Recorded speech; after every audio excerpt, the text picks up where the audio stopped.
मसँग झगडा नगर अनि मसँग मलाई नधकेला Yes.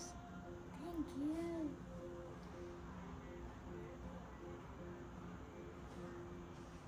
अरु के छ अरु केही छ अरु पनि केही छैन दाल यति भन्नुभएको थियो नि त हो र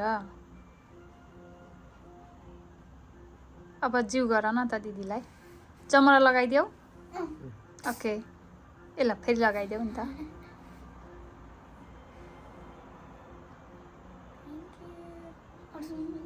पैसा पनि देऊ दिदीलाई त पैसा दिनु पर्यो नि त पैसा दिएर ढोग्नु पर्यो दुईटा हातले दिनु पर्यो